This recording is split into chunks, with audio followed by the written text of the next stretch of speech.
Maar ik zei net, ons verhaal begint niet bij de dominee. Het begint wat eerder. Nu zit ik alleen even te denken waar ik moet beginnen met mijn verhaal. Ja, ik ben het even kwijt hoor.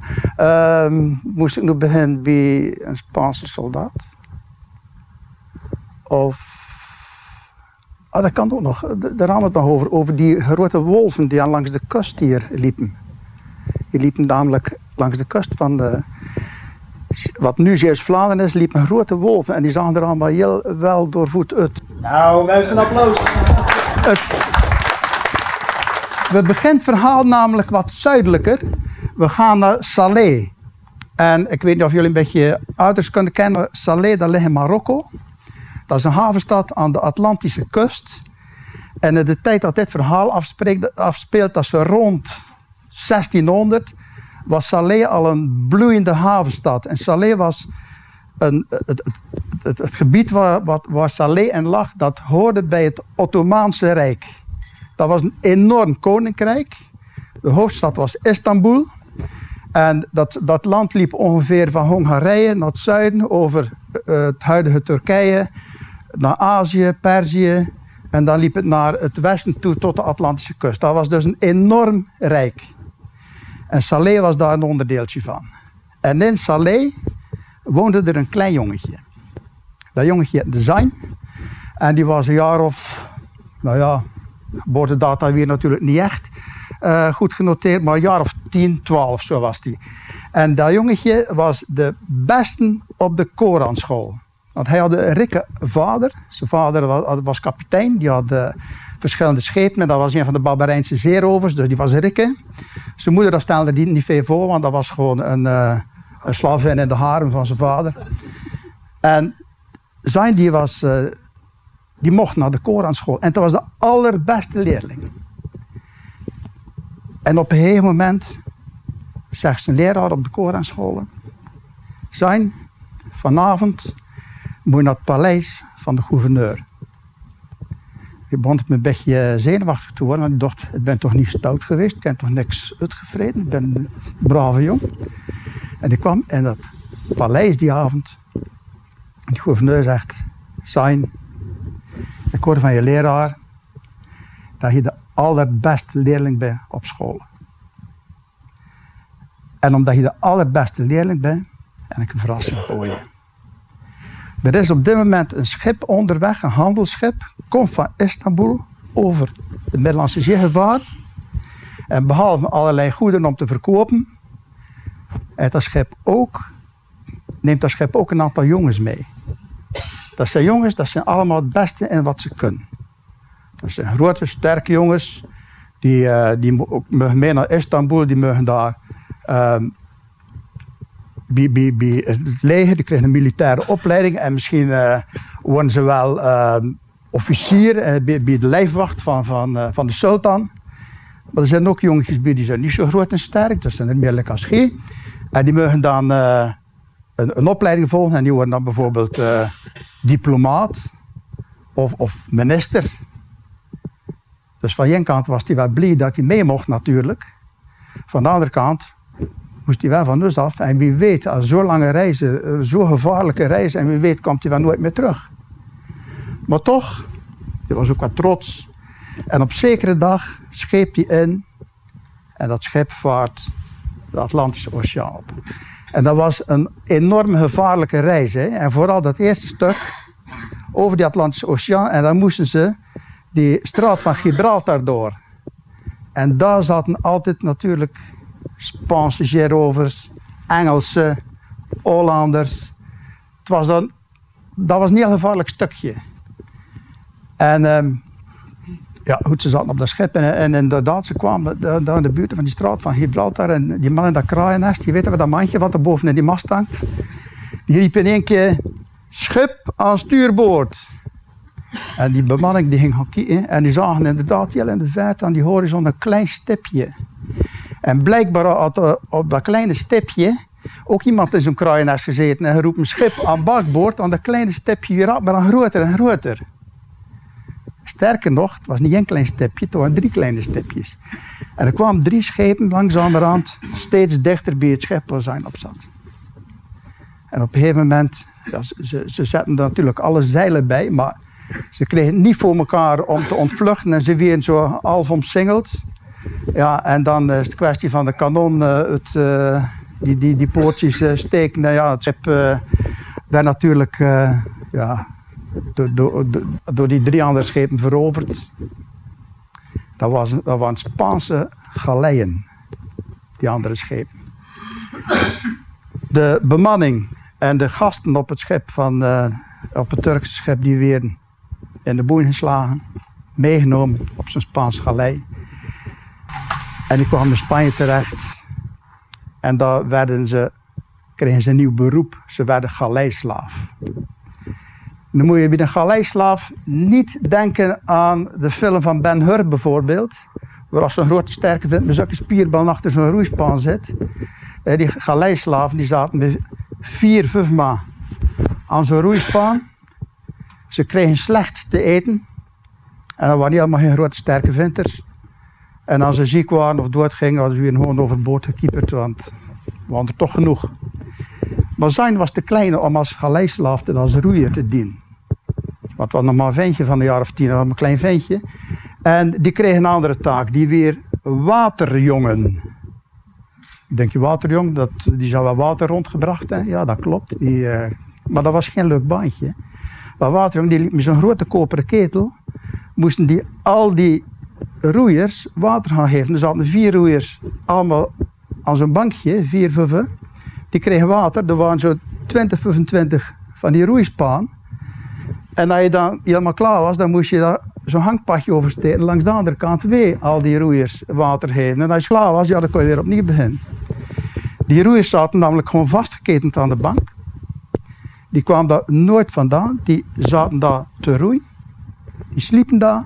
Die eten daar. Die deden daar de behoefte. Dat was gewoon een vieze zooi. En armoedige mensen.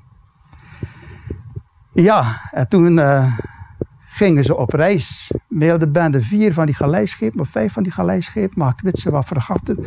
Die trokken de Atlantische Oceaan over, Noordzee op. En die gingen richting Sluis. Nou, Sluis was nu nog altijd een drukke stadje. Maar dat was toen een bloeiende havenplaats. En Sluis was in handen van de Spanjaarden. En die wilden natuurlijk dat dat zo bleef, want ja, er was wat gerommel daar in de buurt. En die legers van de Staatsen, die deden wat moeilijk. En op het water zaten hier van die waterhuizen. Dus ze wilden daar wat extra militair naartoe brengen. Dus die schepen, die galeien waar zijn op werkten, die trokken richting Sluis. En die konden op een gegeven moment, wilden ze van de Noordzee zeg maar, naar Sluis varen, een klein beetje richting de Honte, zeg maar. En toen moesten ze wel uitkijken, want in Vlissingen wisten ze dan waar die waterhuizen zaten. Maar ze dachten, we zijn met genoeg schepen, die waterhuizen hebben van die kleine bootjes. Dat zijn eigenlijk maar zeerovers, niet georganiseerd.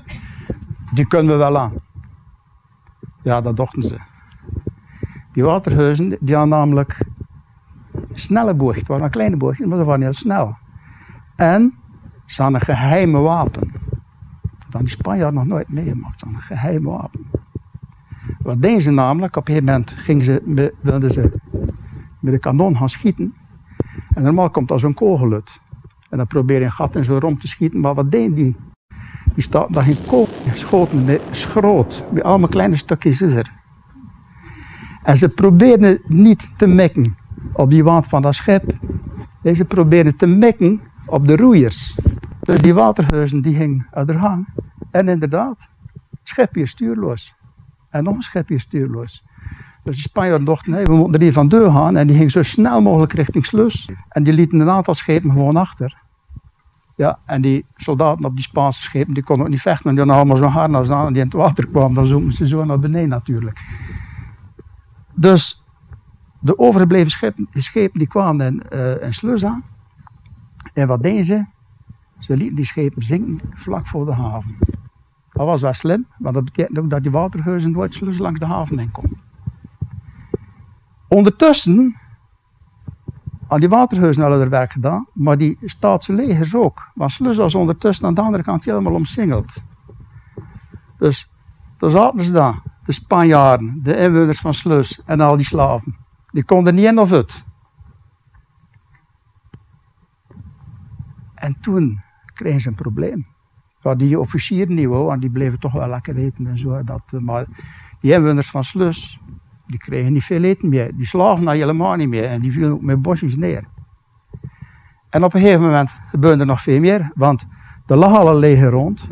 Maar prins Maurits was met zijn soldaten, die was heel de omgeving aan het veroveren. Er waren allemaal kleine fortjes aan de Honten en dan had je de Braakma en op die punt lag ook zo'n klein fortje. En dat werd allemaal veroverd. En op een gegeven moment moesten die Spanjaarden zich overgeven. Want ja, ze zouden of uithongeren, vechten. Ja, zo'n groot leger er rond. Langs de zee konden ze niet meer weg. Dan zouden ze er eigen schepen laten zitten. Dus ja, ze gaven het erover. De Spanjaarden mochten vertrekken. En wat gebeurde er met al die Turkse slaven? Die mochten doen wat aan ze wou. Die waren vrij. Een paar van die slaven gingen met de Spanjaarden mee. Waarom? Dat weet het op de dag van vandaag niemand. Een grote groep die trok te voet naar Frankrijk. Terug naar het Ottomaanse Rijk. Ik heb ergens gelezen dat ze het Ottomaanse Rijk nooit bereikt hebben. Want in Frankrijk werden ze weer opnieuw gevangen genomen. En waarschijnlijk zijn ze dan op een Frans galei terechtgekomen. Een klein groepje mocht mee met een schip naar Salé. Daar zat zijn op dat bootje. Want die Hollanders die dachten, die Staatsen die dachten van, als ze nu mee die Ottomaan goede vriendjes worden, dan zijn die Spanjaarden langs twee kanten vijand. Hè. Dus die trokken daar weg. Misschien is zijn wel toch wel diplomaat geworden en dat hij op die manier nog te maken had met de Staatsen. Dat in ieder geval de diplomatieke betrekking kwam, dat is wel zeker, want een jaar of 10 geleden is hier in de Zendijk is dat gevierd. Ik weet niet of er mensen zijn die aan dat bij waren. Ik ken wel een paar mensen zien zitten. Ja, hier was erbij, hè? Ja. En toen zijn nog de ambassadeur en zo van Turkije zijn toen naar de Zendijk geweest, van hier het verhaal zich voor een deel afgespeeld. En een groepje van die Turkse slaven die zijn gebleven. Want er was hier heel veel werk, want die fortjes die aan hier en daar veroverd waren, die waren natuurlijk aantrekkelijk, want er moest van alles opgebouwd worden. Er moesten dus gebouwd worden enzovoort. En we weten nog steeds dat er hier veel van die Turkse slaven gebleven zijn, want er ligt hier in de buurt nog steeds een klein dorpje wat Turkije heet. En we weten ook nog steeds dat op de dag van vandaag de inwoners van Sint-Anna-ter-Muiden de Turken genoemd worden.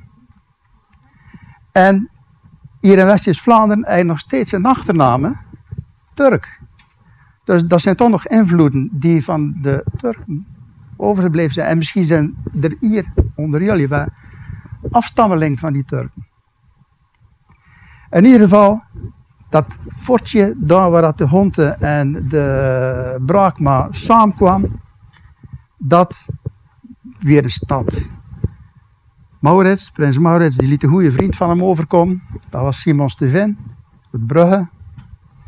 En die kreeg de opdracht, bouw daar een mooie stad van. Maak daar een sterk fort van en een stad. En dat deed hij. En dat was heel prachtig om te zien, dat weer altijd maar groter. Er kwamen ook steeds meer mensen naartoe.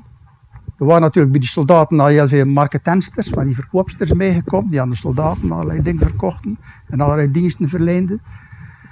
Maar er kwamen ook timmerlui, metselaars, wevers, folders. Is een dikke groeiende en bloeiende. Want er was iemand die zei, ik ga een naam aan dat plaatsje geven. En die noemde het is een dikke. En weet je waarom? En een paar honderd jaar ervoor, in 1402 of 1403, had je de Elisabethvloed. En toen is het oude ijsdek helemaal weggevaagd, helemaal in de zee terechtgekomen. En er was iemand die zei, ik noem dat plaatsje is een dikke. En die naam die weer al gauw overgenomen. En het was een prachtige stad. Het was ook een vrolijke stad. Er kwam zelfs af en toe, liep er in de stad een blaaspoep. Weet je wat dat is trouwens? Weet niet jullie het? Nee, maar jullie zijn ook een beetje blaaspoep. Nee. En dat we hier zelfs op een gegeven moment met een deftig woord een moosmeier aangesteld. Weet je wat dat is? Nee? Weet je? Nee. Nou, een blaaspoep heeft niks met poep te maken, maar een mozenmeier, in Brugge noemen ze dat een murder, dat woord is misschien wat duidelijker, dat heeft wel met poep te maken. Eigenlijk is dat een beetje de voorloper van de Vulteman. Dat was iemand, kijk, ja, nog geen riolering en zo in die plaatsen. En ja, de beesten liepen daar en die scheten daar natuurlijk, maar de meesten die leegden daar de pot ook gewoon door het raam. En zo'n murder of zo'n mozenmeier, die moest dan af en toe alles op gaan runnen. Dus dat was een minder fraai, proper beroep, maar het was wel noodzakelijk. In ieder geval is Nick de groeiende en bloeiende. En Maurits die vond op een gegeven moment dat er dan ook een kerk moest komen in deze dingen. En Maurits die was neigend bekeerd, die was Calvinistisch geworden, of Luthers, ik weet het niet precies. En er moest een protestante kerk komen. En die kwam er. En eigenlijk is een dikke daar op de dag van vandaag nog wel een beetje trots op. Want het was de tweede kerk in heel die Hollandse gebieden, zeg maar, die speciaal voor de protestante eredienst gebouwd werd. Er waren wel al protestante kerken, maar dat waren nog gewoon afgepakte katholieke kerken. Maar deze werd speciaal voor gebouwd. En als er een kerk komt, dan moet er ook een dominee komen. En dat stuk van het verhaal, dat ga ik na de pauze vertellen.